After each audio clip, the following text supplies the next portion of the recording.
ಬಂಧುಗಳಿಗೆ ನಮಸ್ಕಾರ.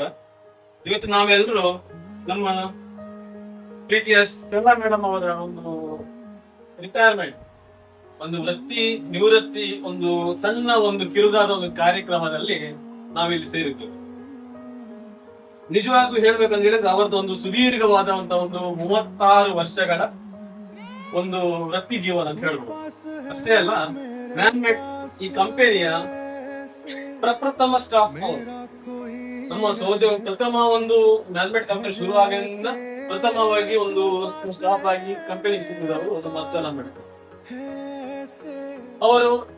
ನಾವೆಲ್ಲರೂ ಅವರ ಒಂದು ಎಕ್ಸ್ಪೀರಿಯನ್ಸ್ ನಮ್ಮ ಎಲ್ಲ ನಾವು ಸಣ್ಣವರಿದ್ದೀವಿ ಅಂತ ನಮ್ಮ ಏಜ್ ಅಂತ ಹೇಳ್ಬೋದು.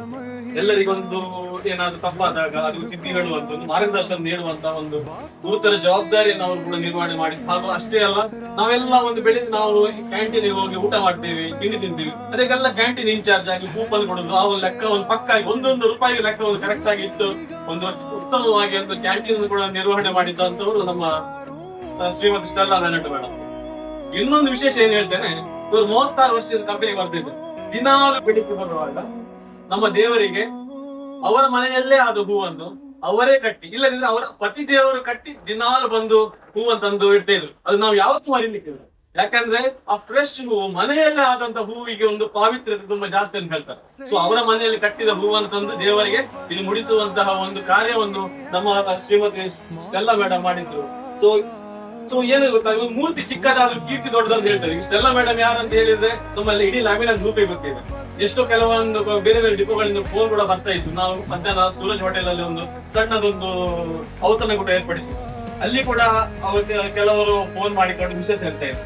ಆದ್ರಿಂದ ನಾವೊಂದು ಭಾರವಾದ ಹೃದಯದಿಂದ ಅಂತ ಹೇಳುವ ಬದಲಿಗೆ ಅವರು ಇಷ್ಟು ಸಮಯ ನಮ್ಮೊಟ್ಟಿಗೆ ಇದ್ರು, ಇನ್ನೂ ಕೂಡ ಅವರ ಒಂದು ನಿವೃತ್ತಿ ಜೀವನ ಚೆನ್ನಾಗಿರ್ಲಿ ಎಂದು ನಾವು ಇಡೀ ನಮ್ಮ ಲ್ಯಾಮಿನಾ ಗ್ರೂಪ್ ಹಾಗೂ ನಮ್ಮ ಮ್ಯಾನ್ಮೇಡ್ ಕಂಪನಿಯ ಒಂದು ಮ್ಯಾನೇಜ್ಮೆಂಟ್ ಇರ್ಬೋದು, ಸ್ಟಾಫ್ ಆಗಿರ್ಬೋದು, ವರ್ಕರ್ಸ್ ಎಲ್ಲರ ಕಡೆಯಿಂದ ಅವರಿಗೆ ನಾವು ವಿಶ್ವಾಸವನ್ನು ಶುಭ ಹಾರೈಗಳು ತಿಳಿಸ್ತೇವೆ. ಅವರ ಮುಂದಿನ ನಿವೃತ್ತಿ ಜೀವನ ತುಂಬಾ ಚೆನ್ನಾಗಿರ್ಲಿ.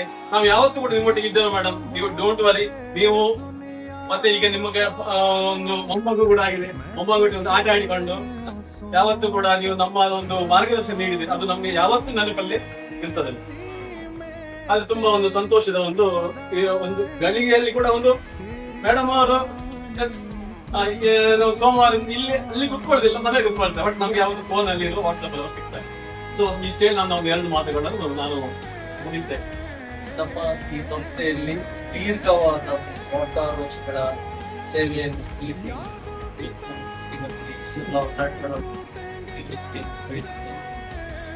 ಆರಂಭದಿಂದಲೂ ನಮ್ಮ ಎಳೆ ವಯಸ್ಸಿನಲ್ಲಿ ಈ ಸಂಸ್ಥೆಯನ್ನು ಸೇರಿ ಈಗ 36 ವರ್ಷಗಳ ಸೇವೆ ಸಲ್ಲಿಸುವುದು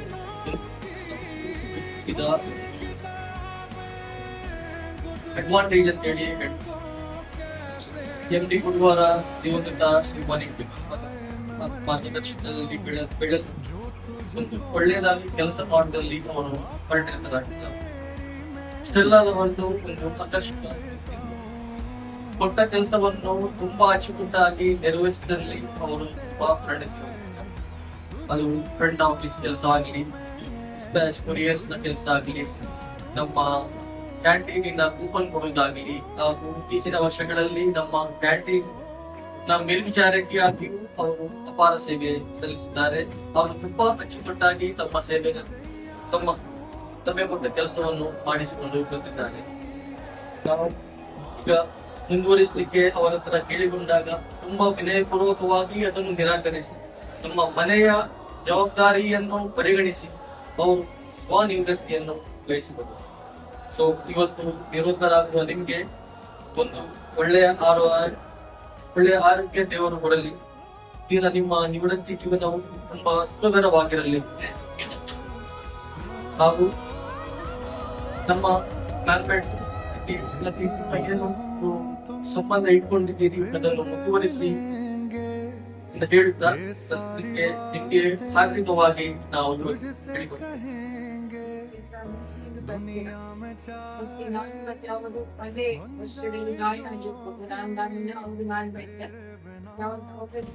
ಸ್ಟಾರ್ಟಿಂಗ್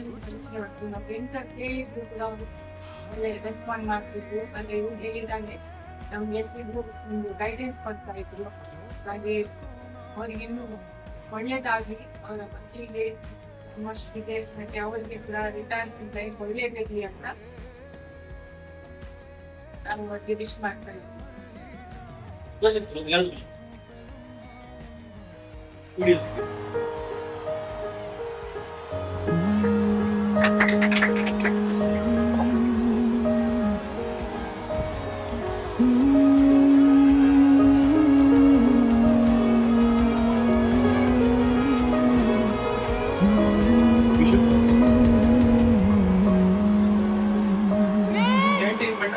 तू पास है मेरे पास है ऐसे मेरा कोई एहसास है जैसे तू पास है मेरे पास है ऐसे मेरा कोई एहसास है जैसे हाय मैं मर ही जाऊं जो तुझको ना पाऊं बातों में तेरी मैं रातें बिताऊं होठों पे लम्हा लम्हा है नाम तेरा है तुझको ही गाऊं मैं तुझको पुकारूं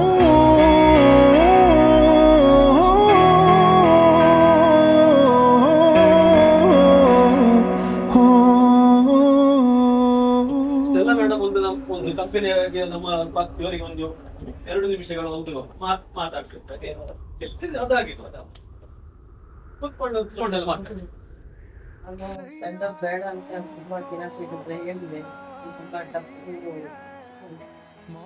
ಕ್ಷಣ. ಅದು ನೀವು ಫಿನಾನ್ಷಿಯಲ್ ಹೇಳಿಲ್ಲ. ನನ್ನ ವಿಷಯದಲ್ಲಿ ಹೇಳುವುದಾದರೆ ನಾನು ತುಂಬಾ ಬಡ ಕುಟುಂಬದಲ್ಲಿ ಹುಟ್ಟಿದವಳು. ನಾನು ತುಂಬಾ ಕಲೀಲಿಲ್ಲ.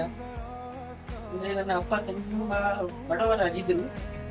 ಹಾಗೆ ನಾನು SLC ಆಗಿ ಶಾರ್ಟ್ ಅಂಡ್ ಟೈಪಿಂಗ್ ಆಗಿ ನನ್ನ 19ನೇ ವಯಸ್ಸಿನಲ್ಲಿ ನಾನು ಕೆಲಸಕ್ಕೆ ಜಾಯಿನ್ ಆಗಿದ್ದೆ.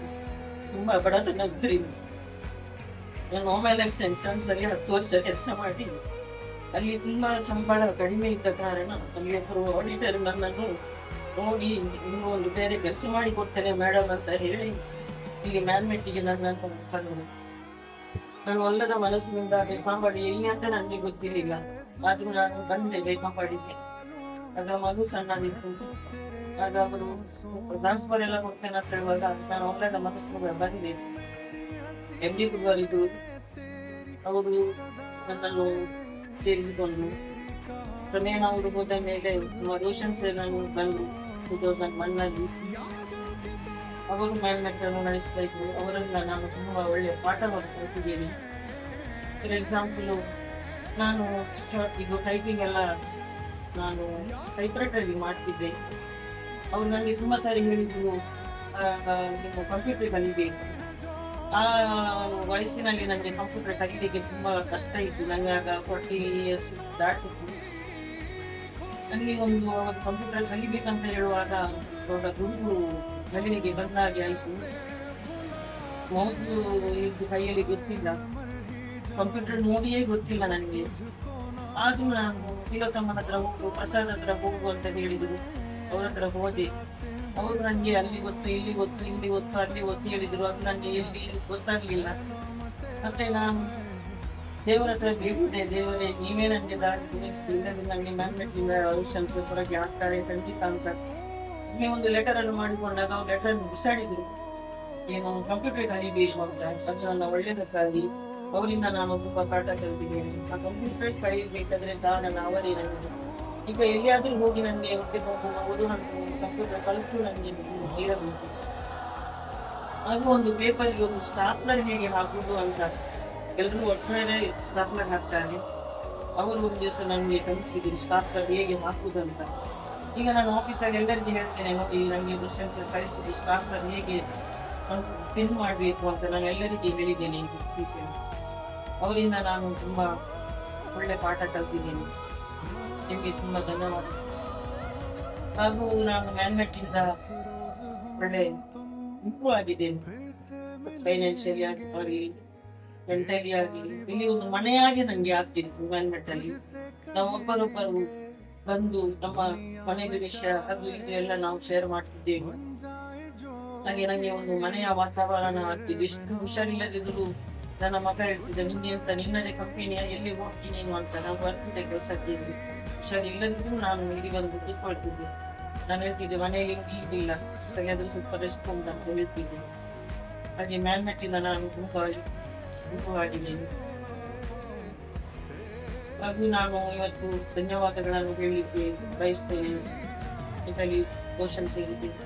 ಹಾಗೂ ನಮ್ಮ ಕಿರಣ್ ಶೆಟ್ ಅವರು ನನಗೆ ತುಂಬಾ ಎಂತಾದ್ರೂ ಇದ್ರೆ ಅವರು ನನಗೆ ಹೇಳ್ತಿದ್ರು, ಇಲ್ಲಿ ಹೋಗುದಾದ್ರೆ ಹೇಳಿ ಹೋಗ್ತಿದ್ರು, ಎಂತ ಇನ್ಫಾರ್ಮೇಶನ್ ಅವ್ರು ನನಗೆ ಕೊಡ್ತಿದ್ರು. ಕಿರಣ್ ಶೆಟ್ ನಿಮಗೂ ಧನ್ಯವಾದಗಳು. ಸ್ವಪ್ನ ಮೇಡಮ್ ಏನಾದ್ರೂ ಮೇಡಮ್ ಅಲ್ಲ, ಸ್ವಪ್ನ ನನ್ನಿಂತ ಸಣ್ಣವನು. ಸೊ ಏನಾದ್ರೂ ಮ್ಯಾನ್ಮೆಂಟಿಗೆ ಸಿಗುವಂತಹದ್ದು ಅಲ್ಲಿ ಏನಾದ್ರೂ ಸಿಕ್ಕಿದ್ರೆ ನಾನು ಇಮಿಡಿಯೇಟ್ ಸ್ವಪ್ನಿಗೆ ಕಾಲ್ ಮಾಡಿದೆ, ಸ್ವಪ್ನ ನಿಮ್ಗೆ ಸಿಕ್ಕಿದ ಸ್ವಪ್ನ, ನಮ್ಗೆ ಹೀಗೆ ಸಿಗ್ಲಿಕ್ಕೆ ಒಂದು ಟ್ರೈ ಮಾಡಿ ಅಂತ ನಾನು ಸ್ವಪ್ನಿಗೆ ಯಾವಾಗ್ಲೂ ಹೇಳ್ತಿದ್ದೆ. ಹಾಗೆ ನಿಮಗೂ ಧನ್ಯವಾದಗಳು ಸ್ವಪ್ನ. ಮತ್ತೆ ನನ್ನ ಎಲ್ಲ ಕೊಲೀಗ್ಗಳಿಗೂ, ನನ್ನ ಆಫೀಸ್ ನನಗೆ ತುಂಬಾ ತರದ್ದು ಸಪೋರ್ಟ್. ನಾವು ಕೆಲವೊಮ್ಮೆ ಟಫ್ ಟೈಮ್ ಅಲ್ಲಿ ಇದ್ದಾಗ ನೀವು ತುಂಬಾ ನನಗೆ ಸಪೋರ್ಟ್ ಕೊಟ್ಟಿದ್ದೀರಿ. ಕಾರ್ನಾಥ್, ವಿಶು, ನೀರು ಎಲ್ಲರೂ ನನಗೆ ಸಪೋರ್ಟ್ ಕೊಟ್ಟಿದ್ದಾರೆ. ನಿಮಗೂ ತುಂಬಾ ಧನ್ಯವಾದಗಳು. ಹಾಗೂ ಇಲ್ಲಿ ನೆರೆದಿರುವ ಎಲ್ಲ ನಿಮಗೂ ತುಂಬ ಹೃದಯದ ಧನ್ಯವಾದಗಳು. ಹಾಗೂ ಈ ಮ್ಯಾನ್ಮೇಟ್ ಇನ್ನೂ ಎತ್ತರಕ್ಕೆ ಬೆಳೆಯಲಿ, ಇನ್ನೂ ಪ್ರೊಡಕ್ಷನ್ ಸೇಲ್ಸ್ ನಾನು ಹೋದ ಮೇಲೂ ಸಹ ಇಂಪ್ರೂವ್ ಆಗಲಿ. ಹಾಗೂ ನಿಮ್ಗೆಲ್ಲರಿಗೂ ನಮ್ಮ ರೋಷನ್ ಸರ್ ಒಳ್ಳೆ ಸಂಬಳ ಕೊಡ್ಲಿ ಅಂತ ನಾನು ಈ ನನ್ನ 2 ಮಾತುಗಳನ್ನು ಮುಗಿಸ್ತೇನೆ. हाय मैं मर ही जाऊं जो तुझको ना पाऊं, बातों में तेरी मैं रातें बिताऊं, होठों पे लम्हा लम्हा है नाम तेरा है, तुझको ही गाऊं मैं, तुझको पुकारूं.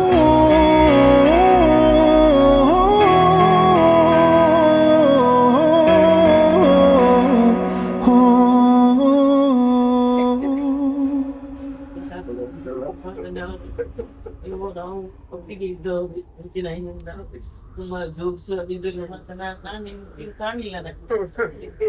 सैयारा तू तो बदला नहीं है, मौसम जरा सा रूठा हुआ है. सैयारा तू तो बदला नहीं है, मौसम जरा सा रूठा हुआ है.